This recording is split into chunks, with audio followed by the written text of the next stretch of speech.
நாளைக்கு ஸ்னேகா வந்து உண்மையை நிரூபிக்கிறதால எனக்கு அவ மேல கோபமோ வருத்தமோ வர போறதில்ல. நான் உனக்கு செஞ்ச துரோகத்துக்கு என்னைக்கா இருந்தாலும் நான் தண்டனையை அனுபவிச்சுதான் ஆகணும். அந்த தண்டனைய நாளைக்கே நான் அனுபவிச்சுட்டு போறேன்.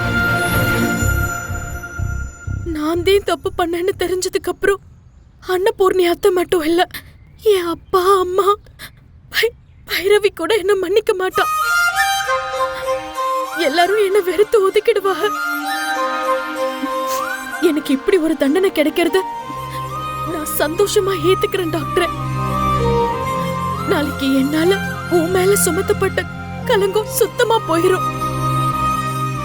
நீ என்ன கடத்திட்டு போய் கல்யாணம் பண்ணலன்னு நம்ம குடும்பத்துல உள்ளவங்களுக்கும் இந்த ஊர்ல உள்ளவங்களுக்கும் தெரிஞ்சிரும். பிரிஞ்சு போற துயரத்தை விட நீ எந்த தப்பும் பண்ணலன்னு ஊர்ல இருக்கிற எல்லாரும் உன்னை பெருமையா பாக்குற சந்தோஷம் என் மனசுல இருக்கும்.